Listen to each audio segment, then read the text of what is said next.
Thank you so much my YouTube family. दोस्तों, आप सभी के शेयर करने की बदौलत, आप सभी के मेहनत के प्रयास से और हमारी जो मेहनत है, इन सभी के प्रयास से हम दोस्तों अपने यूट्यूब चैनल पर 10,000 मेंबर्स को पूरे कर लिए हैं।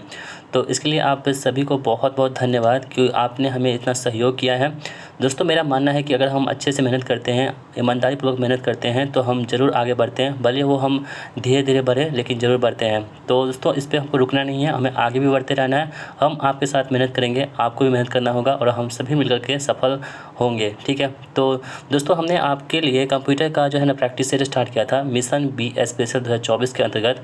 इसमें दोस्तों प्रैक्टिस सेट 1 से लेकर के 4 तक आपने अपलोड कर दी है। यदि आप इस वीडियो को नहीं देखा है तो उसका प्लेलिस्ट हमने बना दी है। दोस्तों, आज की इस वीडियो में प्रैक्टिस सेट नंबर 5 को हम कवर करेंगे और प्रैक्टिस सेट 5 में आपके लिए हमने दोस्तों 30 प्लस मोस्ट इंपॉर्टेंट एमसीक्यू का रखा है। तो इस वीडियो को आप अंत तक देखेंगे और अपना स्कोर वीडियो के लास्ट में बताएंगे कि आपका स्कोर इस जो है 30 प्लस प्रश्नों में से कितना आ रहा है, ठीक है? तो चलिए शुरू करते हैं आज की इस इम्पोर्टेंट क्लास को। दोस्तों, पहला सवाल आपके स्क्रीन पर है, कह रहा है कि पीयर से पीयर लेन एक उपयुक्त नेटवर्क आर्किटेक्चर के लिए है। तो दोस्तों, जो पीयर से पीयर लेन होती है वो कौन से नेटवर्क आर्किटेक्चर के लिए होती है? आपके पास इसके रिगार्डिंग 4 ऑप्शंस दे रखे हैं। पहला ऑप्शन आपके पास है कि इंटरनेट, दूसरा आपके पास है होम नेटवर्क, तीसरा आपके पास है कि नेटवर्क शेयर्ड रिसोर्सेज के साथ एक सर्वर की आवश्यकता होती है और चौथा आपके पास वाइड एरिया नेटवर्क, ठीक है? तो दोस्तों, इसका राइट आंसर क्या होगा? Home network. यानी कि जो पीयर से पीयर लेन होती है ये किस नेटवर्क पर काम करती है? तो होम नेटवर्क आर्किटेक्चर के लिए ये उपयुक्त होती है। ऑप्शन नंबर बी यहाँ पे इस प्रश्न का बिल्कुल सही जवाब हमारा हो जाएगा। अगला सवाल दोस्तों आपके स्क्रीन पर है, निम्नलिखित में से कौन सा कंप्यूटर का एक घटक नहीं है? यानी कि कंप्यूटर में कौन कौन से पार्ट्स यूज होते हैं वो आपको बताना है। यानी कि 3 ऑप्शन ऐसे होंगे जिसमें कंप्यूटर के पार्ट्स होंगे और एक ऑप्शन ऐसा होगा जिसमें कंप्यूटर का पार्ट्स नहीं होगा। तो आपको वो चूज़ करना है जो कंप्यूटर का पार्ट नहीं है। देखिए दोस्तों, ALU होता है, इसका मतलब होता है कि अर्थमेटिक लॉजिक यूनिट, जो अर्थमेटिक गणनाएँ करती है, मैथमेटिकल जो ऑपरेशंस होती हैं कंप्यूटर में, वो ALU के थ्रू ही होती है। दूसरा के पास है मेमोरी, ठीक है, जिसमें हम लोग जो डाटा को स्टोर करते हैं वो क्या होता है? मेमोरी होता है। तीसरा CPU होता है, जो कंप्यूटर के मस्तिष्क को बोलते हैं, यानी कि brain of computer, central processing unit को कहा जाता है। दोस्तों, ये तीनों जो हैं आपके पास कंप्यूटर के क्या होते हैं? पार्ट्स होते हैं, घटक होते हैं, जबकि पेपर जो दोस्तों ये कंप्यूटर के पार्ट्स नहीं हैं। तो ऑप्शन नंबर 4 इस प्रश्न का बिल्कुल सही जवाब हो जाएगा, ठीक है दोस्तों? ये सभी जो होती है सॉफ्टवेयर होती है, जबकि पेपर जो है आपको एक हार्डवेयर कह सकते हैं, यानी इसे आप छू सकते हैं। तो ऑप्शन नंबर 4 यहाँ पे इस प्रश्न का बिल्कुल सही जवाब हमारा हो जाएगा। दोस्तों, अगर आपको हमारी वीडियो पसंद आती है, हमारा प्रैक्टिस सेट आपको पसंद आती है, तो वीडियो को लाइक कर दीजिएगा और यदि आप चैनल पर नए हैं स्टूडेंट हैं तो चैनल को सब्सक्राइब करके रख लीजिए, क्योंकि इस चैनल पर आपको बहुत ही अच्छे कंटेंट आने वाले हैं। तो चलिए शुरू करते हैं, पढ़ते हैं अगले प्रश्न की ओर। MS पावर पॉइंट से बनी हुई स्लाइड को सेव एज करने के लिए कीबोर्ड शॉर्टकट कुंजी क्या होती है? देखिए, MS पावर पॉइंट से दोस्तों आपके जो BSPC एग्जाम होते हैं ना, वो उसमें आपके MS एक्सेल और MS पावर पॉइंट, ठीक है, इन सभी से बहुत सारे प्रश्न बनते हैं। आपने प्रीवियस ईयर क्वेश्चन देखा होगा, वहाँ पे आपने जरूर देखा होगा इस प्रश्न को कि MS पावर पॉइंट से बनी हुई स्लाइड, जो पावर पॉइंट हम लोग स्लाइड बनाते हैं ना प्रेजेंटेशन के लिए, तो MS पावर पॉइंट से बनी हुई स्लाइड को सेव एज करने के लिए कीबोर्ड में कौन सा शॉर्टकट कुंजी करते हैं? यानी कि कोई हम पावर पॉइंट में स्लाइड बना लिए, उसको हमको सेव करना है, तो उसके लिए हम कौन सा शॉर्टकट कुंजी का इस्तेमाल करेंगे? तो दोस्तों, वो कुंजी कौन सी होगी? F12, ठीक है। यानी कि F12 यदि आप दबाएंगे ना, फंक्शन की जो 12 होती है उसको आप क्लिक करेंगे MS पावर पॉइंट में, तो क्या होगा? ये फाइल जो होती है वो सेव हो जाती है, ठीक है। ऑप्शन नंबर बी यहाँ पे इस प्रश्न का बिल्कुल सही जवाब हमारा हो जाएगा। अगला क्वेश्चन दोस्तों आपकी स्क्रीन पर है, कह रहा है कि A12 से लेकर के E22 तक के श्रेणी के लिए सेल संदर्भ कौन सी है? तो दोस्तों आपके ये एक्सेल का वो क्वेश्चन है, तो इसमें एक्सेल में आपको बताना है कि A12 से लेकर के और E22 तक के श्रेणी के लिए कौन से सेल संदर्भ यहाँ पे सही हो जाएंगे। तो दोस्तों, इसका राइट आंसर क्या होगा? A12 से लेकर के E22 यहाँ पे इस प्रश्न का ये सेल संदर्भ है, यानी कि रेशियो में इसे बताया गया है। तो ऑप्शन नंबर बी यहाँ पे इस प्रश्न का बिल्कुल राइट आंसर हमारा हो जाएगा।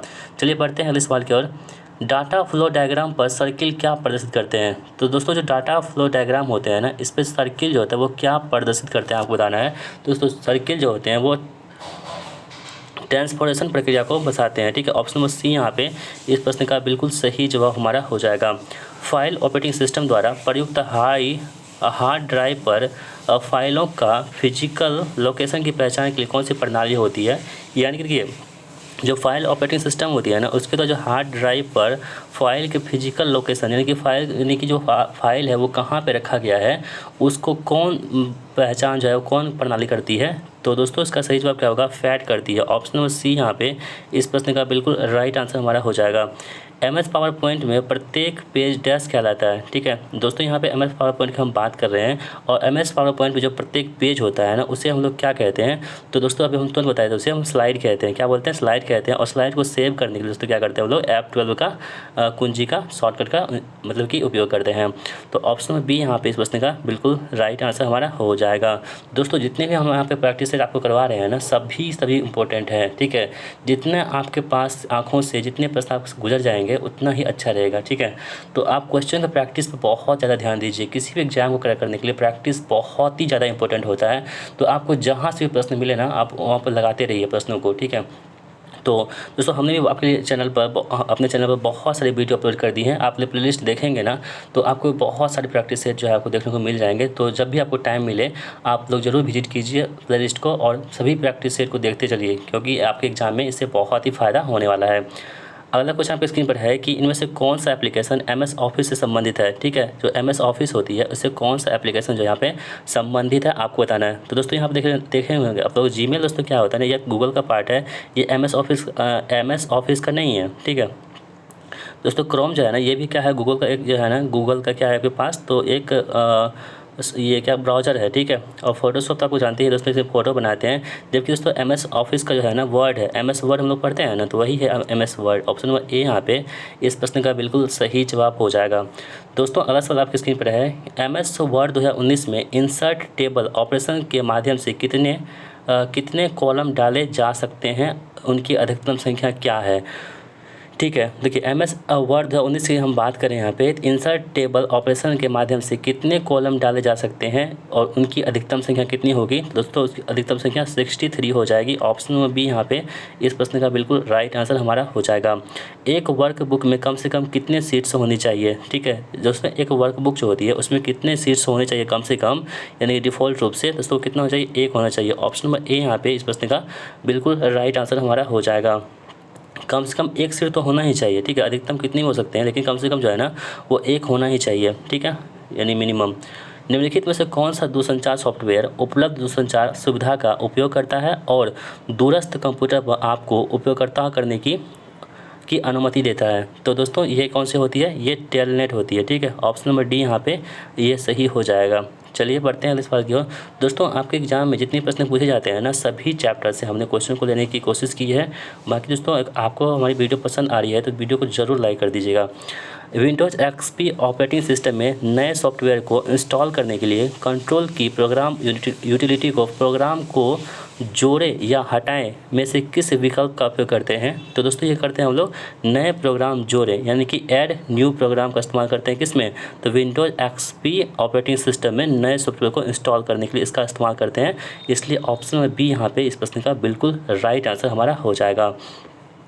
अगला सवाल दोस्तों आपके स्क्रीन पर है कि एक सर्वर एप्लीकेशन सॉफ्टवेयर का उपयोग क्लाइंट कंप्यूटर के सपोर्ट के लिए करता है।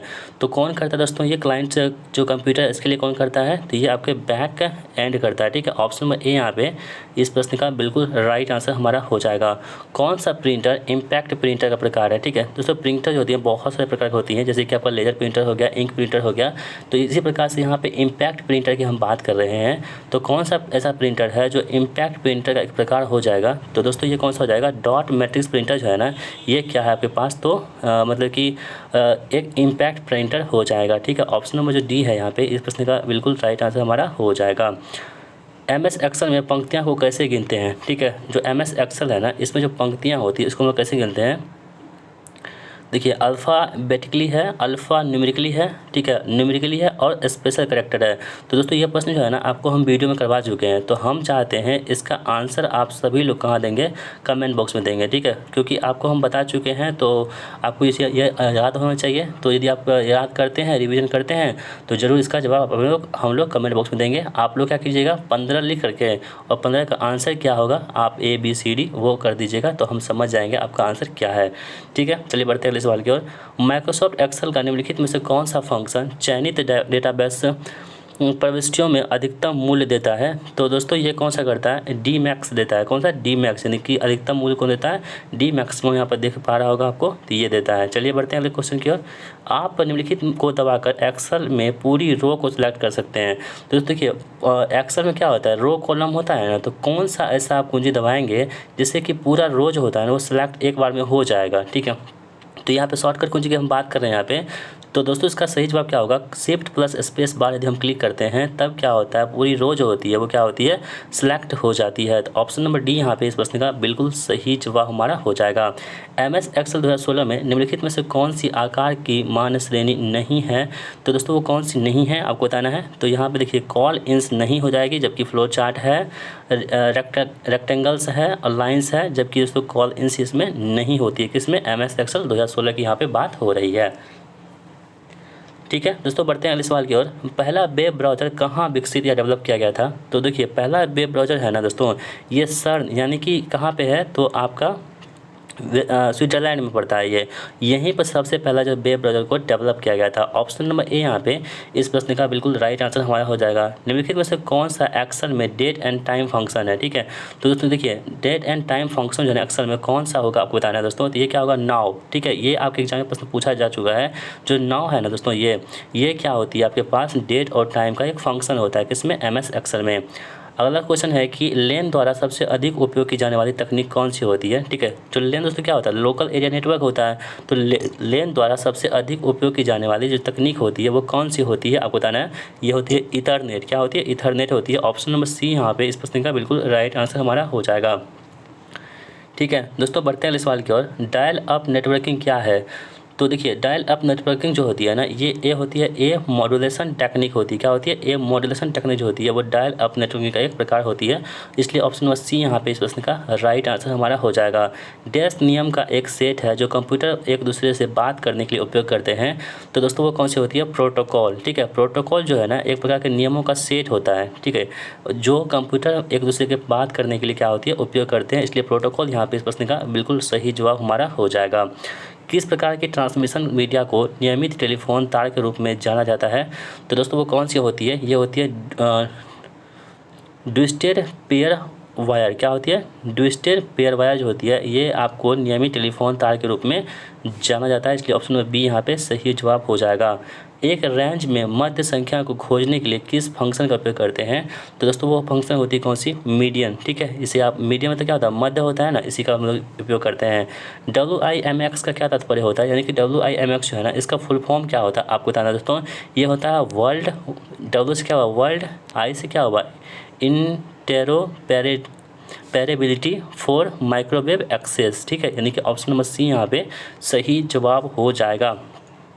SEO का पूर्ण दोस्तों क्या होता है। देखिए यदि आप यूट्यूब पे वीडियो बनाते होंगे या कहीं बनाते होंगे, ठीक है, तो आपको SEO करना पड़ता होगा। यानी इसका मतलब होता है कि सर्च इंजन ऑप्टिमाइजेशन होता है। क्या होता है, सर्च इंजन ऑप्टिमाइजेशन होता है। यानी कि आपको सही रूप से टाइटल लिखना होता है। ठीक है, उसके बाद आपको डिस्क्रिप्शन लिखना होता है, आपको टैग्स लगाना होता है। ये सभी चीज़ें होती है वो SEO में आती है, यानी कि सर्च इंजन ऑप्टिमाइजेशन में आती है। अगला क्वेश्चन है कंप्यूटर पर फायरवॉल का उद्देश्य क्या होता है। जो कंप्यूटर होते हैं इसमें जो फायरवॉल होते हैं इसका उद्देश्य होता है कि अनाधिकृत उपयोग के लिए एक कंप्यूटर की रक्षा करना। ये फायरवॉल का काम करता है। ठीक है, यानी कि दीवार का काम करता है। अगला सवाल दोस्तों आपकी स्क्रीन पर है कि डैश डिस्क की कंटेंट जो निर्माण के समय में दर्ज की जाती है और उपयोगकर्ता द्वारा बदला या मिटाया नहीं जा सकता, उसे हम लोग क्या बोलते हैं, उसे बोलते हैं रीड ओनली मेमोरी। ठीक है, यानी कि रोम। इसे हम क्या कर सकते हैं, बदल नहीं सकते हैं। ठीक है, अगला क्वेश्चन है MS एक्सेल 2016 में वर्कशीट के नामकरण के लिए वर्णों की संख्या का अधिकतम सीमा निम्नलिखित में से कितनी होती है। तो दोस्तों ये कितनी होती है, 31 होती है अधिकतम सीमा। ठीक है, ईमेल पते john@hotmail.com पर कौन सा हिस्सा इंटरनेट पर उस संगठन के प्रकार को इंगित करता है जो मेल सर्वर की होस्टिंग कर रहा है। ठीक है दोस्तों, आपके एग्जाम में जो है ना ईमेल से बहुत सारे प्रश्न बनते हैं। ईमेल में किसी को भेजते हैं उसको क्या बोलते हैं, किसी से प्राप्त करते हैं उसे क्या बोलते हैं, CC होता है, BCC होता है, ये सभी क्या होती है, इससे प्रश्न बनते हैं। तो हम सभी को धीरे धीरे क्या करेंगे, कवर कर लेंगे। यहाँ पर कह रहे हैं कि ईमेल पते john@hotmail.com पर कौन सा हिस्सा इंटरनेट पर उस संगठन के प्रकार को इंगित करता है जो मेल सर्वर की होस्टिंग कर रहा होता है। तो दोस्तों ये हिस्सा होता है ना, ये आपका हॉटमेल होता है। जैसे कि आपने देखा होगा कि gmail.com होता है, अधिकतर लोगों के पास क्या होता है, gmail.com होता है। जैसे कि मेरा चैनल का नाम क्या है, understoodstudy@gmail.com, ये आपका मेरा ऑफिशियल क्या है, तो ईमेल एड्रेस है, ठीक है। तो इसी प्रकार से यहाँ पे हॉटमेल है, ये आपके होस्टिंग को दर्शाता है। अगला क्वेश्चन है कि डॉक्यूमेंट को विभिन्न स्थान पर सेव करने के लिए किसका प्रयोग करते हैं। तो दोस्तों हम लोग प्रयोग करते हैं सेव एज का प्रयोग करते हैं। जैसे वहाँ पर लिखा हुआ था ना सेव एज, तो ये जो हम लोकेशन बताता है कि कहाँ पर आपको सेव करना है। ऑप्शन में बी यहाँ पे सही जवाब हो जाएगा। वर्ड और एक्सेल के रूप में यूजर की प्रोग्राम में निर्मित प्रोग्रामिंग भाषा को क्या कहते हैं, किस रूप में जानते हैं। तो दोस्तों हम लोग जानते हैं वर्चुअल प्रोग्रामिंग भाषा के रूप में जानते हैं। ऑप्शन नंबर डी यहाँ पे इस प्रश्न का बिल्कुल सही जवाब हो जाएगा। दोस्तों आज की इस वीडियो का लास्ट प्रश्न हमारा होगा। हमने आपको बताया था कि 30 प्रश्न 30+ क्वेश्चन हम डिस्कस करेंगे। तो ये 34 नंबर का क्वेश्चन आपके स्क्रीन पर है। कह रहा है कि एक अन्य फंक्शन के अंदर एक फंक्शन क्या कहलाता है। तो दोस्तों इसे हम लोग क्या बोलते हैं, तो इसे हम लोग बोलते हैं तो नेस्टेड फंक्शन कहते हैं। ऑप्शन नंबर ए यहाँ पे इस प्रश्न का सही जवाब हो जाएगा, ठीक है। तो दोस्तों हमने आपसे जो 15 नंबर का क्वेश्चन पूछा था उसका आंसर आप सभी लोग बताएंगे कहाँ पे, कमेंट बॉक्स में, ठीक है। तो दोस्तों ये वीडियो आपको कैसा लगा, उम्मीद करता हूँ कि ये वीडियो आप सभी को बहुत ही हेल्पफुल लगा होगा। दोस्तों अगर आपको हमारी वीडियो पसंद आती है तो वीडियो को लाइक ज़रूर कीजिएगा, ठीक है। लाइक करने से हमें थोड़ा सा क्या होता है, अच्छा लगता है। हमें लगता है कि हमारी जो वीडियो हम मैनेज जो कर रहे हैं इस पर अच्छी प्रतिक्रिया आ रही है, अच्छा एक्शंस आ रहा है, ठीक है। बाकी दोस्तों हमने जो वीडियो में बताया है, यदि वीडियो बताते समय जो आंसर बताते समय कुछ हमसे गलतियां भी हो सकती है, ठीक है। हम मानव है तो मानव से ह्यूमन एरर हो सकता है, ठीक है। यदि हमसे कुछ गलती होगा इस वीडियो में तो आप हमें नीचे कमेंट बॉक्स में ज़रूर बताइएगा कि आपने इस प्रश्न में गलत किया है। बाकी यदि गलत नहीं होगा तो कोई बात नहीं, यदि होगा तो ज़रूर बताएंगे, ठीक है। तो चलिए मिलते हैं नेक्स्ट प्रैक्टिस के साथ, तब तक के लिए जय हिंद, वंदे मातरम।